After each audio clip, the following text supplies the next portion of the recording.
Subscribe करंतु एबे हम चैनल को एवं प्रेस करंतु बेल आइकन को जहा फଳରେ लेटेस्ट वीडियो नोटिफिकेशन आपण मानकु ही सर्वप्रथम मिली जिवो। नमस्कार बंधुगण, जय मां मनसा देवी। केमिति अछंती फ्रेंड्स, आशा करूछि आपण समस्ते बहुत ही भलरे थिबे। आपण मानकु आज रही वीडियो रे मु आपण मानकु कहिबाकू जाउछि कि एप्रिल मासर 21 एवं 22 तारिखर दिन अर्थात ଏହି ଦୁଇ ଦିନ ଆପଣ ସମସ୍ତଙ୍କ ପାଇଁ କିନା କିପରି ଭାବରେ ସାବ୍ୟସ୍ତ ହେବା ପାଇଁ କିନା ଯାଉଅଛି। ଆପଣମାନେ ଏହି ଏପ୍ରିଲ ମାସର 21 ଏବଂ 22 ତାରିଖର ଦିନକୁ କିପରି ଭାବରେ ପ୍ଲାନିଂ ମଧ୍ୟ କରିବେ। କେଉଁ କେଉଁ ଜିନିଷରେ ଆପଣମାନଙ୍କୁ ସାବଧାନତା ଅବଲମ୍ବନ କରିବା ପାଇଁ କିନା ମଧ୍ୟ ପଡ଼ିବ ଏବଂ ଆପଣମାନଙ୍କୁ ଏହି ଦିନ ମାନଙ୍କରେ କ'ଣ ସବୁ ଫାଇଦା ମଧ୍ୟ ମିଳିବ। ଆପଣମାନଙ୍କର ଲଭ୍ ଲାଇନ୍ ସ୍ଥିତି ମଧ୍ୟ କିପରି ଭାବରେ ରହିବ। ଆପଣମାନଙ୍କର ବିଜନେସ୍ ବ୍ୟାପାର ଏବଂ କ୍ୟାରିୟର ମଧ୍ୟ କିପରି ଭାବରେ ରହିବ।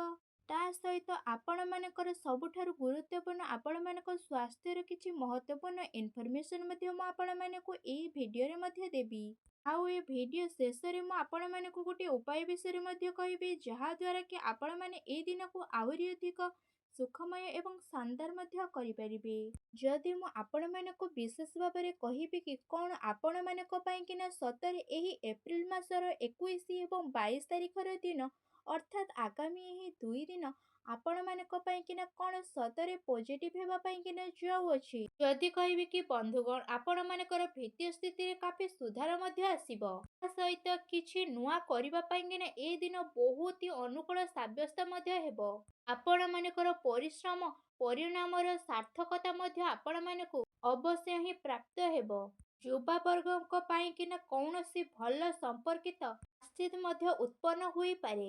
ତା ସହିତ ଯଦି କହିବି କି ସମାଜ ଏବଂ ସମ୍ପର୍କରେ ଆପଣମାନଙ୍କର ପ୍ରଭାବଶାଳୀ ବ୍ୟକ୍ତିତ୍ୱ ଆଉ ସରଳ ଭାବନା କାରଣରୁ ମାନ ପ୍ରତିଷ୍ଠା ମଧ୍ୟ ଆପଣମାନଙ୍କର ବନି ରହିବ। ସମୟ ଆପଣମାନଙ୍କ ପାଇଁକିନା କୌଣସି ପ୍ରକାରର ମିଲାଜୁଲା ବ୍ୟବସ୍ଥା ନେଇକିନା ଆସୁଛି, କିନ୍ତୁ ତାକୁ ବହୁତ ହି ଭଲ ବନେଇବା ଆପଣମାନଙ୍କ ପାଇଁକିନା ଦାୟିତ୍ୱ ରହିବ। କିଛି ସମୟରୁ ଅତିରିକ୍ତ ସମ୍ପର୍କ ସହ ସେମାନଙ୍କ ସହ ଯେଉଁ ମତାନ୍ତରର ସ୍ଥିତି ଚାଲିଥିଲା, ଏବେ ସେ ସବୁର ମାଧ୍ୟମତା ଏବେ ହିଁ ଦୂର ହେବ। ଆଉ ସମ୍ପର୍କରେ ମଧ୍ୟ ଆପଣମାନଙ୍କର ମଧୁରତା ଆସିଯିବ। ପ୍ରତିଷ୍ଠିତ ବ୍ୟକ୍ତିମାନଙ୍କ ସହ ମେଳାମେଳାପ ବଢ଼ିଯିବ, ତାହା ଭବିଷ୍ୟତରେ ଆପଣମାନଙ୍କ ପାଇଁକିନା ଲାଭଦାୟକ ସିଦ୍ଧ ମଧ୍ୟ ହେବ। ଧାର୍ମିକ ସ୍ଥଳରେ ଯିବାର ମଧ୍ୟ ଆପଣମାନଙ୍କର ପ୍ରୋଗ୍ରାମ ବନୁଛି, ଯାହାଦ୍ୱାରା ଆପଣମାନଙ୍କୁ ଶାନ୍ତି ଏବଂ ହାଲକା ଖୁସି ଅନୁଭବ ମଧ୍ୟ ହେବ। ଏହି ଦିନରେ ଆପଣମାନଙ୍କୁ କୌଣସି ଦାମୀ ଉପହାର ମଧ୍ୟ ମିଳିପାରେ।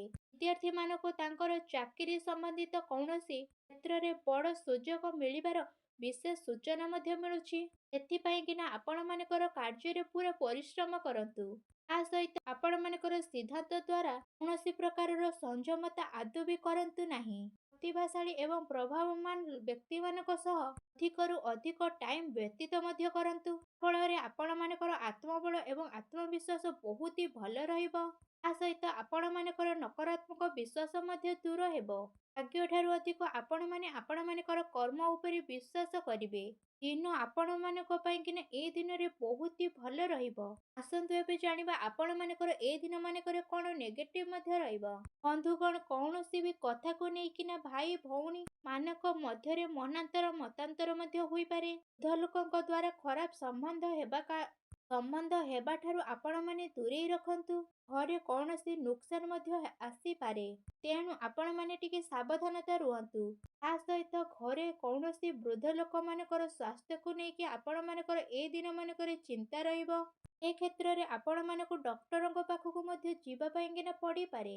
ତା ସହିତ ଆପଣମାନଙ୍କ ସ୍ୱଭାବରେ ସବୁ କଥାକୁ ଖତମ କରିବା ପାଇଁକିନା ପଡ଼ିବ, ଯାହାଦ୍ୱାରା ପ୍ରୋବ୍ଲେମର ଶୀଘ୍ର ହିଁ ସମାଧାନ ହୋଇଯିବ। କୌଣସି ବି କାର୍ଯ୍ୟ ଉପରେ ଯୋଜନା କରିବା ପୂର୍ବରୁ ତା ଉପରେ ଆପଣମାନେ ବିଚାର ବିମର୍ଶ ମଧ୍ୟ କରନ୍ତୁ।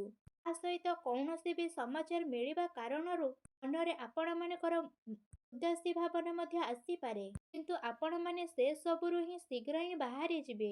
ବିଦ୍ୟାର୍ଥୀମାନେ ପାଠପଢ଼ା ପ୍ରତି ଏକାଗ୍ରଚିତ୍ତ ନ ହୋଇ ଫାଲତୁ କଥାରେ ମନ ବଳେଇବେ। ନିଜର ମହତ୍ତ୍ୱପୂର୍ଣ୍ଣ କଥାକୁ ବହୁତ ଅଧିକ ସମ୍ଭାଳିକିନା ରଖନ୍ତୁ। କାହିଁକିନା ଯଦି ଆପଣମାନଙ୍କର କିଛି ଜିନିଷ ହଜିଯିବ, ଆପଣମାନଙ୍କୁ ସେ ସବୁ ଜିନିଷ ପାଇବା ବହୁତ ହି କଷ୍ଟକର ହୋଇଯିବ। ଘର ପରିବାରରେ ଗୋଟିଏ ଛୋଟ କଥାକୁ ନେଇକି ଆପଣମାନଙ୍କର ଘରରେ ଚିନ୍ତା ଉତ୍ପନ୍ନ ମଧ୍ୟ ହୋଇପାରେ।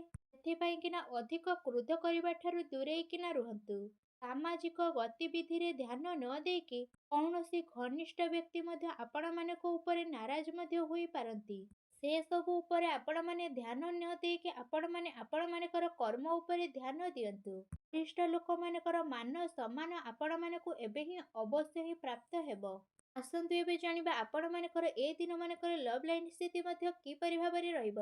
ଜୀବନସାଥୀଙ୍କର ଭାବନାକୁ ଆପଣମାନେ ଏ ଦିନମାନଙ୍କରେ ସମ୍ମାନ କରିବେ, ଯାହାଫଳରେ ଆପଣମାନଙ୍କ ସମ୍ବନ୍ଧ ବହୁତ ହି ମଜବୁତ ମଧ୍ୟ ହୋଇଯିବ। ପ୍ରେମ ସମ୍ବନ୍ଧ ଆପଣମାନଙ୍କର ମର୍ଯ୍ୟାଦାପୂର୍ଣ୍ଣ ରହିବ। କୌଣସି ବିପରୀତ ଲିଙ୍ଗ ମିଶିବା କାରଣରୁ ଆପଣମାନଙ୍କୁ ଅଚାନକ ପ୍ରସନ୍ନତା ମଧ୍ୟ ଅନୁଭବ ହେବ। ଘର ପରିବାରର ବାତାବରଣ ଆପଣମାନଙ୍କର ସୁଖଦପୂର୍ଣ୍ଣ ରହିବ। ଘର ପରିବାରରେ ପତି ପତ୍ନୀଙ୍କ ସାମଞ୍ଜସ୍ୟ ବନିକିନା ରହିବ। ପ୍ରେମ ସମ୍ବନ୍ଧରେ ସଫଳତା ଆପଣମାନଙ୍କୁ ପୂର୍ଣ୍ଣ ରୂପରେ ମିଳିବା ପାଇଁକିନା ଯାଉଅଛି। ଜୀବନସାଥୀଙ୍କର ସହଯୋଗ ଆପଣମାନଙ୍କୁ ପୂର୍ଣ୍ଣ ଭାବରେ ମଧ୍ୟ ପ୍ରାପ୍ତ ହେବ ତଥା ଘରେ ସକାରାତ୍ମକ ବାତାବରଣ ମଧ୍ୟ ଦେଖିବା ପାଇଁକିନା ମିଳିବ। ତା ସହିତ ଆପଣମାନଙ୍କର ପରିବାର ପ୍ରତି ଆପଣମାନଙ୍କର ଟାଇମ୍ ମଧ୍ୟ ବାହାର କରିବେ। ଏହା ଆପଣମାନଙ୍କ ପାଇଁକିନା ଆବଶ୍ୟକତା ହିଁ ରହିଛି। ଯାହାଫଳରେ ଆପଣମାନଙ୍କର ପରିବାରରେ ଆପଣମାନଙ୍କର ରେସ୍ପେକ୍ଟ ମଧ୍ୟ ଆହୁରି ଅଧିକ ବଢ଼ିଯିବ। ଆସନ୍ତୁ ଏବେ ଜାଣିବା ଆପଣମାନଙ୍କର ଏ ଦିନମାନଙ୍କରେ ବ୍ୟବସାୟିକ କ୍ୟାରିୟର ମଧ୍ୟ କିପରି ଭାବରେ ରହିବ। ବନ୍ଧୁଗଣ, ବିଜନେସରେ ଆପଣମାନଙ୍କର ଏ ଦିନମାନଙ୍କରେ ପ୍ରଭାବ ବହୁତ ହି ବନି ରହୁଛି। ଧନ ଲେଣଦେଣ କ୍ଷେତ୍ରରେ ଆପଣମାନେ ବହୁତ ଅଧିକ ସାବଧାନତା ଅବଲମ୍ବନ କରନ୍ତୁ। କାହିଁକିନା ଧୋକା ହେବାର ବହୁତ ହି ସମ୍ଭାବନା ମଧ୍ୟ ରହିଅଛି। ଚାକିରି ପେଶା ଲୋକମାନଙ୍କର ମାହୋଲ ବହୁତ ହି ଶାନ୍ତିପୂର୍ଣ୍ଣ ରହିବ। ଯଦି କାର୍ଯ୍ୟକ୍ଷେତ୍ରରେ ଆପଣମାନେ କୌଣସି ବି ନିବେଶ କରିବାକୁ ଚାହୁଁଛନ୍ତି, ଆପଣମାନେ ସେ ସବୁ କାର୍ଯ୍ୟକୁ ବହୁତ ହି ଗମ୍ଭୀରତାର ସହିତ ବୁଝି ନେବେ। ଯାହାଫଳରେ ଆପଣମାନଙ୍କୁ ବହୁତ ହି ଭଲ ରେଜଲ୍ଟ ମଧ୍ୟ ପ୍ରାପ୍ତ ହୋଇଯିବ। ଏ ଦିନ ଆପଣମାନଙ୍କ ପାଇଁକିନା ବହୁତ ହି ଭଲ ରହିବ। ଚାକିରିରେ ନୂଆ ସମ୍ଭାବନା ବନିବାର ବିଶେଷ ସମ୍ଭାବନା ମଧ୍ୟ ରହିଛି। ଚାକିରିରେ ଅନ୍ୟ ଲୋକଙ୍କ ଦ୍ୱାରା ହସ୍ତକ୍ଷେପ ହେବା ଦ୍ୱାରା କର୍ମଚାରୀଙ୍କ ମଧ୍ୟରେ ଲଢ଼େଇ ଝଗଡ଼ା ମଧ୍ୟ ହୋଇପାରେ। ସେଥିପାଇଁକିନା ନିଜର ନିର୍ଣ୍ଣୟକୁ ପ୍ରାଥମିକତା ଦିଅନ୍ତୁ ତଥା ଆପଣମାନଙ୍କର ବ୍ୟବସାୟିକ ଗତିବିଧିରେ କଡ଼ା ନଜର ମଧ୍ୟ ରଖନ୍ତୁ। ତା ସହିତ ନକଲି ପେଶା ଲୋକମାନେ ମଧ୍ୟ ପଲିଟିକ୍ସର ଶିକାର ମଧ୍ୟ ହୋଇପାରନ୍ତି। ତେଣୁ ଟିକେ ଆପଣମାନେ ସାବଧାନତା ରୁହନ୍ତୁ। ତା ସହିତ ଯଦି କହିବି ଆପଣମାନେ ଅକାରଣରେ ଚାକିରି କ୍ଷେତ୍ରରେ ଟାଇମ୍ ମଧ୍ୟ ଦେଇପାରିବେ ନାହିଁ। ତା ସହିତ ଯଦି କହିବି ଆପଣମାନଙ୍କୁ କର୍ମଚାରୀଙ୍କର ସପୋର୍ଟ ମଧ୍ୟ ପ୍ରାପ୍ତ ହେବ। ଚାକିରି ପେଶା ଲୋକମାନଙ୍କୁ ପୂର୍ଣ୍ଣ ରୂପରେ ସହଯୋଗ ମଧ୍ୟ ପ୍ରାପ୍ତ ହେବ। ବ୍ୟବସାୟିକରେ ଆପଣମାନଙ୍କର କାବୁଲତା ଦ୍ୱାରା ଆପଣମାନେ ଆଗକୁ ମଧ୍ୟ ବଢ଼ିଯିବେ। ଆସନ୍ତୁ ଏବେ ଜାଣିବା ଆପଣମାନଙ୍କର ଏ ଦିନମାନଙ୍କରେ ସ୍ୱାସ୍ଥ୍ୟ ମଧ୍ୟ କିପରି ଭାବରେ ରହିବ। ଆପଣମାନଙ୍କୁ ଏ ଦିନମାନଙ୍କରେ ଅଣ୍ଟା ବ୍ୟଥା ଭଳି ସମସ୍ୟା ମଧ୍ୟ ଦେଖାଦେଇପାରେ।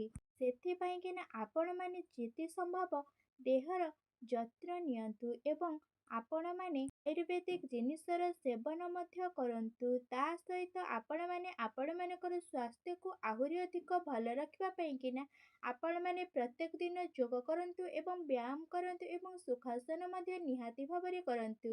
ଆସନ୍ତୁ ଏବେ ଜାଣିବା ଆପଣମାନଙ୍କ ପାଇଁକିନା କ'ଣ ବିଶେଷ ଉପାୟ ମଧ୍ୟ ରହିଅଛି। ଏହି 2 ଦିନରେ ଆପଣମାନେ ଏ ଦିନମାନଙ୍କରେ ମନସା ଦେବୀଙ୍କ ମନ୍ଦିରକୁ ଯାଆନ୍ତୁ ଏବଂ ତାଙ୍କୁ ପଦ୍ମ ଫୁଲ ଆକାରରେ ଗୋଟିଏ ଫୁଲମାଳ ଅର୍ପଣ ମଧ୍ୟ କରନ୍ତୁ। ଯାହାଦ୍ୱାରା ମନସା ଦେବୀଙ୍କର ଆଶୀର୍ବାଦ ଆପଣମାନଙ୍କ ଉପରେ ସଦାସର୍ବଦା ବନିକିନା ରହିବ ଏବଂ ଯାହାଦ୍ୱାରା ଆପଣମାନଙ୍କର ଏ ଦିନ ଆହୁରି ଅଧିକ ସୁଖଦପୂର୍ଣ୍ଣ ହୋଇକିନା ରହିବ।